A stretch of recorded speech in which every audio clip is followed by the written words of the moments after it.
25,000 रुपए बस 30 किलोमीटर के लिए? हाँ, एम्बुलेंस के पेट्रोल का दाम सोने जितना महंगा है। नहीं पता आपको? अब जो करना है जल्दी कीजिए, नहीं तो दूसरा पेशेंट लेके चला जाऊंगा। इतने रात को इतने सारे पैसे मैं कहाँ से लाऊंगी? प्लीज दया कीजिए, वरना मेरे पति मर जाएंगे।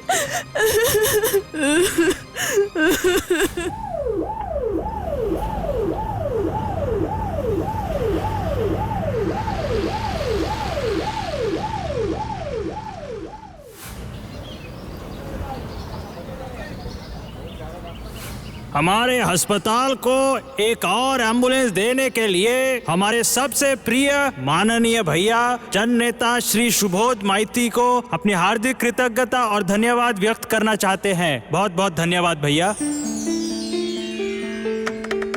मैं सुबोध माइती हूँ। एम्बुलेंस से क्या होगा? पेशेंट्स की तकलीफ का क्या? कुछ कहा तुमने? ये नेता और मंत्री चाहे जितना भी भला करने की कोशिश करे, इस इलाके के गुंडे क्या हमें शांति से रहने का मौका देंगे? आप देख लेना मालिनी भाभी, ये एम्बुलेंस हमारी कोई मदद नहीं करेगी। वो बबलू बहुत बदमाश है। कौन बबलू? ये तुम क्या कह रही हो? सब कुछ साफ साफ बताओ। यहाँ नहीं कह सकती, अस्पताल की कैंटीन में चलो। अब बताओ, तुम्हें अचानक ऐसा क्यों लगा कि एम्बुलेंस मिलने से कोई फायदा नहीं होगा? क्योंकि इस अस्पताल के एरिया में बबलू के एम्बुलेंस के अलावा कुछ नहीं आ सकता। वो बबलू घुसने ही नहीं देगा। और जहाँ बाकी एम्बुलेंसेस 5 से 7,000 रुपए लेते हैं, वहीं बबलू लेता है 25 से 30,000 रुपए। क्या कह रही हो तुम? क्या एम्बुलेंस दूसरे स्टेट में भी जाती है? बिल्कुल नहीं, सारे पेशेंट्स तो जाते हैं वो एंजल हेल्थ केयर में। यही कुछ दिन पहले एक औरत कितना रिक्वेस्ट कर रही थी, रो रही थी थोड़ा सा कम करने के लिए, मगर बबलू वो सब सुनने वालों में से है कहाँ। वो औरत अपने गहने गिरवी रखकर पैसे लाई थी। लीजिए, मैं आ गई। अब जल्दी एम्बुलेंस को पेशेंट एग्जिट की तरफ लेकर चलिए प्लीज। मेरे पति के पास ज्यादा वक्त नहीं है। पैसा नहीं मिलेगा तो गाड़ी का पहिया 1 इंच नहीं हिलेगा मैडम। अरे हाँ, ये लीजिए, ये लीजिए। अब प्लीज चलिए, जल्दी चलिए। मगर इतना जल्दी करके भी क्या फायदा हुआ? बीच रास्ते में ही उनकी पति की मौत हो गई। इतने पैसे का जुगाड़ करने में ही कितना वक्त जाया हो गया था। लेकिन ये तो गुंडागर्दी है, कोई इसका विरोध नहीं करता? वो इतना बड़ा लोकल गुंडा है, किसी में इतनी हिम्मत नहीं उसके खिलाफ जाने का। सच और न्याय की बात कहने के लिए कंधे पर एक मजबूत सिर ही काफी है। मुझे उस बबलू भैया के पास ले चलो, मैं बात करूंगी। क्या जरूरत है भाभी, न जाने क्या करेगा। ऊपर से मैं इसी अस्पताल में नौकरी करती हूँ, दिन रात उसके सामने से जाना पड़ता है मुझे। ठीक है, तुम सामने मत जाना, तुम बस दूर से इशारा कर देना।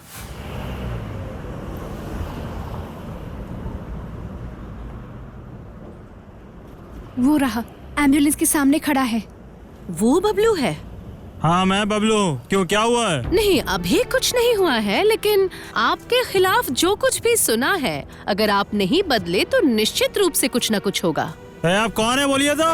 भरी दोपहर में धमकी दे रही है मेरे को? ये धमकी नहीं, चेतावनी है। जिस तरह से आप आम लोगों की लाचारी का फायदा उठाकर एम्बुलेंस का किराया बढ़ा रहे हैं, उसका नतीजा अच्छा नहीं होगा। मेरा नतीजा कैसा होगा वो मैं समझूंगा। आप कौन होती हैं? निकलिए यहाँ से। ठीक है, मैं अभी चली जाती हूँ, लेकिन अगली बार मैं जब आऊंगी तब मैं अकेली बिल्कुल नहीं आऊंगी। प्रशासन और आम जनता सब मेरे साथ होंगे। देखिए, मैं व्यापार करता हूँ, एम्बुलेंस चलाने का लाइसेंस मेरे पास है।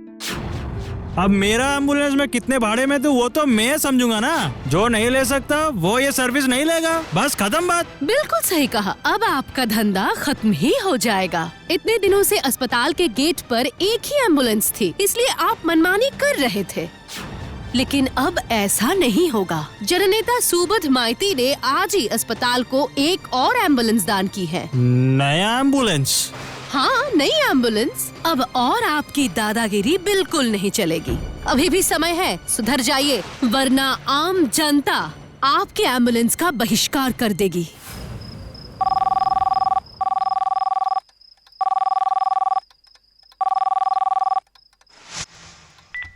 हेलो सुमिता, क्या बात है बताओ, उधर क्या चल रहा है? कुछ भी ठीक नहीं है भाभी, इसीलिए मैंने आपको फोन किया। आज भी पता है, एक बूढ़े आदमी उसी एम्बुलेंस की वजह से बीच रास्ते मारे गए। उस बबलू का आतंक बस बढ़ता ही जा रहा है।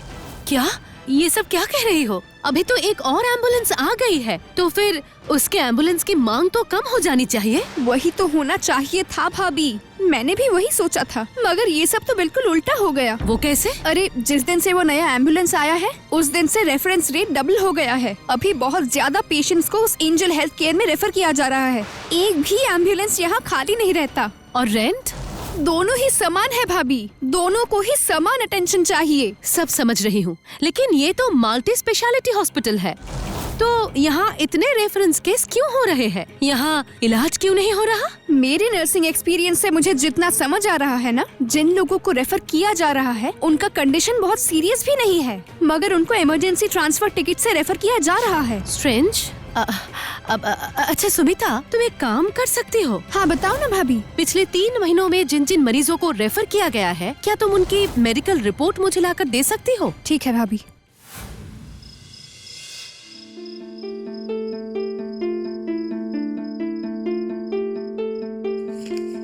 क्या तुमने ध्यान दिया है सुमिता, पिछले 3 महीनों में जितने भी मरीजों को रेफर किए गए हैं उनमें से 70% केस एक ही डॉक्टर ने रेफर किए हैं।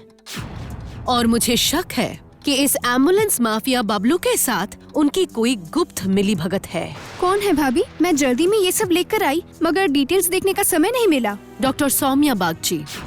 डॉक्टर बागची? नामुमकिन, डॉक्टर बागची बहुत अच्छे इंसान है। तुम इतने यकीन के साथ कैसे कह सकती हो? क्या किसी का चेहरा देखकर उसके बारे में सब कुछ बताया जा सकता है? शक्ल देखकर नहीं, काम देखकर ही बता रही हूँ। डॉक्टर बागची बहुत हार्ड वर्किंग है। कितने डॉक्टर्स प्राइवेट चेम्बर करते हैं, मगर वो दिन रात बस यही पर पेशेंट्स देखते हैं। सीधे साधे इंसान है, पैसों की तरफ बिल्कुल भी लालच नहीं है। हो सकता है ये उनका एक मुखौटा हो और पेशेंट्स रेफर करके बबलू और एंजल हेल्थ केयर से उसे इतना कमीशन मिलता है कि उसे अलग से अपना चेम्बर खोलने की जरूरत ही नहीं पड़ती। मुझे ऐसा नहीं लगता भाभी, वो सच में अच्छे इंसान है। ठीक है, जब तुम कह रही हो तो मैं थोड़ी छानबीन करती हूँ। उसके लिए मुझे तुम्हारी थोड़ी मदद चाहिए। हाँ बताइए ना भाभी। क्या तुम डॉक्टर बागची का फोन नंबर, पता और बैंक डिटेल्स मुझे भेज सकती हो? नहीं, चिंता मत करो, डेटा का मिसयूज नहीं होगा। ठीक है, मैं कल अस्पताल में जाकर अकाउंट्स डिपार्टमेंट से सारी डिटेल्स लेकर आपको टेक्स्ट कर दूंगी। कुछ नहीं है, मतलब एकदम क्लीन चिट। हाँ भाभी, लेकिन आप इतने निश्चित होकर बोली इसलिए मैंने डबल चेक किया। लेकिन इस डॉक्टर सौम्या बागची का कोई नेगेटिव साइड नहीं है। बैंक में तो सैलरी के अलावा और कोई भी पैसा नहीं आता और ज्यादा प्रॉपर्टीज भी नहीं है उसके पास। लेकिन एक बात है। कौन सी बात? उसका कॉल डिटेल्स देखकर एक चीज पता चला है। जिस डेट में वो किसी मरीज को रेफर किए हैं उसके ठीक 1-2 दिन पहले उसके फोन से एक पार्टिकुलर नंबर से बात होता था। क्या आपने वो नंबर ट्रेस किया है? क्या वो नंबर बबलू नाम के किसी आदमी का है? नहीं, सिम होल्डर का नाम सुरेंद्र शर्मा है। अब ये कौन है? अब कुछ पता चला आपको? एंजल हेल्थ केयर में एडमिन डिपार्टमेंट का सीनियर एग्जीक्यूटिव। समझ गई। यानी बबलू इस खेल में सिर्फ एक मोहरा है। असली खेल तो चल रहा है मिस्टर सौम्या बागची और सुरेंद्र शर्मा के बीच। अब अगर हमें डॉक्टर बागची के बेनिफिट्स पता चल जाए तो केस सॉल्व हो जाएगा। बोलिए मैडम, क्या हुआ है? क्या फील कर रही हैं? मैं आपसे इस वक्त बहुत ही डिसअपॉइंट फील कर रही हूँ doctor Bagchi. Excuse me. No doctor, You wouldn't be excused for damage you have done. आप ये सब क्या कह रही हैं? मुझे तो कुछ समझ नहीं आ रहा है। समझ तो मुझे भी नहीं आ रहा है डॉक्टर बागची। ना तो पैसों का लालच, ना जमीन जायदाद का, ना कोई महंगी गाड़ी और ना ही विदेश यात्रा। तो फिर किस लालच में आप बबलू के एम्बुलेंस माफिया राज में शामिल हो गए? और क्यों आप बिना वजह इतने मरीजों को एंजल हेल्थ केयर में रेफर करते रहे, जबकि इलाज की सारी सुविधाएं तो यहाँ भी मौजूद है? ये सब आप क्या कह रही हैं? मैं कुछ नहीं कह रही डॉक्टर बागची। जो कहना था मिस्टर सुरेंद्र शर्मा ने पुलिस के सामने सब कुछ कह दिया है। सुरेंद्र ने कह दिया है? यस। अगर अब भी आप सच नहीं बताएंगे तो पुलिस आपको लॉकअप में ले जाकर सारी बातें उगलवा लेगी। नहीं, प्लीज ये सब मत करिएगा। मेरे पिता बेड पेशेंट है। अगर मैं जेल चला गया तो उनको बचा नहीं पाऊंगा। प्लीज मैम, प्लीज आप मेरे पे दया करिए। तो फिर क्यों जुड़े आप इस काम से? एक डॉक्टर के तौर पर लोग आपसे कितना प्यार करते थे, क्या आपको बुरा नहीं लगा? उनके भरोसे को इस तरह तोड़ दिया आपने। किस लिए किया आपने ये सब? पिता के इलाज के खर्च के लिए? नहीं मैम, नहीं, ये एकदम गलत बात है। मैं आज तक अपना सैलरी छोड़ के एक पैसा भी किसी से नहीं लिया हूँ। तो फिर पिताजी को बचाने के लिए मैम, उस बबलू के हाथ से मेरे पिताजी को बचाने के लिए। मतलब? वो एक बड़ा गुंडा है मैम। मुझे जब पहले उसके एम्बुलेंस माफिया राज के बारे में पता चला तभी मैंने प्रतिवाद किया था, और उस प्रतिवाद का कीमत मेरे पिता को चुकानी पड़ी थी। बीच रात गए जबरदस्ती मेरे घर में घुस के तोड़फोड़ किया उसने। मेरे पिताजी के गले में छुरी पकड़ा था। उसकी बात मानने के अलावा मेरे पास और कोई उपाय नहीं था। फिर भी क्या आप अपनी इस हरकत से बच सकते हैं? लोग डॉक्टर को भगवान की नजर से देखते हैं।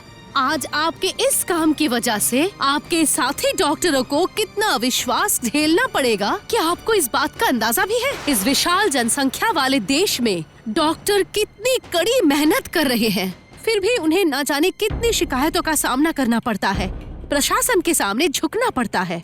ऐसे में आपकी इस गलती की वजह से उनकी ईमानदारी पर, उनके प्रोफेशन पर जो सवाल उठेंगे, क्या आप समझ पा रहे हैं? समझ रहा हूँ, मैं सब समझ रहा हूँ, लेकिन मैंने जो कुछ भी किया एक बेटे होने के नाते किया, एक डॉक्टर के हिसाब से किया। खैर, जब सब कुछ सामने आ ही गया है तो एक ईमानदार इंसान के तौर पर बाकी का काम भी कर दीजिए। मैं उस बबलू के माफिया राज तोड़ने का इंतजाम करूंगी। जरूरत पड़ी तो आपको उसके खिलाफ गवाही देनी होगी। इससे अगर मेरे पाप का जरा सा भी प्रायश्चित होता है तो मुझे मंजूर है, लेकिन अभी क्या पुलिस स्टेशन जाएंगी? नहीं, सबसे पहले मैं जननेता सुबोध माइती के पास जाऊंगी। एफआईआर दर्ज कराते समय नेताओं का साथ होना जरूरी है, और मैं जानती हूँ कि कोई और हो न हो, उनके जैसा ईमानदार और दयालु इंसान जरूर कुछ न कुछ कदम उठाएंगे। हाँ, जरूर कदम उठाना पड़ेगा। इतना डरावना घटना घट रहा है मेरे इलाके में और मुझे इतने दिनों तक पता ही नहीं चला। सिर्फ इतना ही नहीं सर, आपके द्वारा दी गई एम्बुलेंस का भी इसी धंधे में इस्तेमाल हो रहा है। अगर आप एक बार अस्पताल आकर देख लेंगे तो। आज नहीं मिसेस शेन, आज मोहल्ले के मैदान में एक सम्मान समारोह है। मुझे अभी निकलना पड़ेगा, लेकिन मैं जरूर जाऊंगा। मेरे इलाके में ऐसा करप्शन कभी नहीं चलेगा। ठीक है, तो अब मैं चलती हूँ। जीजा जी, ओ जीजा जी, दीदी पूछ रही थी कि आप वो इवेंट पे नहीं जाएंगे क्या? अरे ओ जीजा जी, आप यहाँ क्या कर रही हैं? हाँ, मैं एक जरूरत थी इसीलिए आई थी। वैसे तब मुझे पता नहीं था कि ये आपके दीदी और जीजा का घर है। वो यहाँ पे क्या करने आई थी? तेरे अगेंस्ट कंप्लेन करने, उस एम्बुलेंस के बारे में। ये काम भी ठीक से नहीं कर सकता है तू। वो तो इस बात से अनजान है कि उस एम्बुलेंस माफिया का 70% कट चला जाता है प्रिय जननेता सुबोध माइती के अकाउंट में। अब ये सब बकवास बंद करके उस औरत को पकड़, चाहे डरा कर हो, चाहे पैसे का लालच देकर हो, उसकी मुंह बंद रखना पड़ेगा।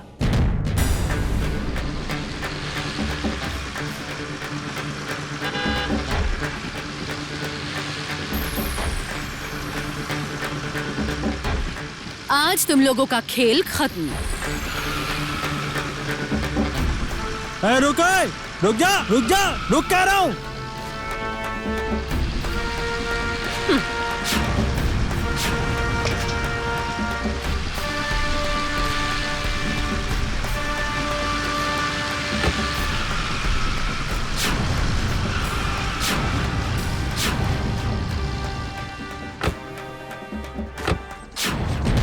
चल उतर।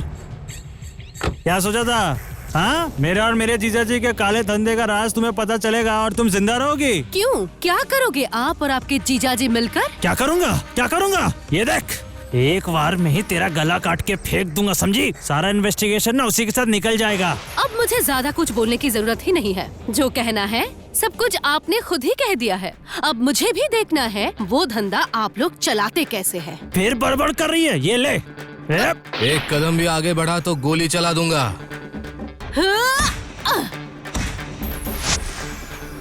You are under arrest.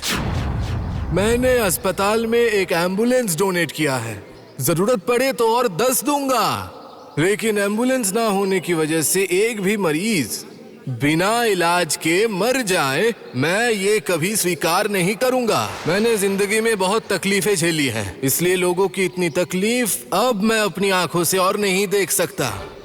और देखने की जरूरत भी नहीं है,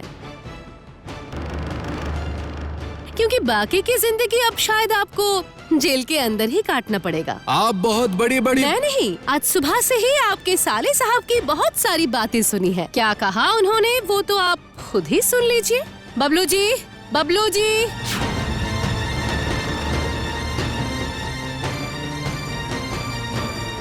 ये लोग ये सब क्या बोल रहे हैं? सॉरी जीजा जी, मैंने आज पुलिस को सब सच सच बता दिया है। नमक हराम। और आप क्या है? आप तो पूरी दुनिया के साथ, समाज के हर इंसान के साथ, यहाँ तक कि जिन्होंने आप पर भरोसा करके वोट दिया था उनके साथ भी गद्दारी की है। वैसे भी पॉलिटिशियन पर लोग भरोसा भी नहीं करते। ऊपर से आपकी ये करतूत देखने के बाद चंद ईमानदार पॉलिटिशियंस का जीवन भी अंधेरे में पूरी तरह से डूब जाएगा।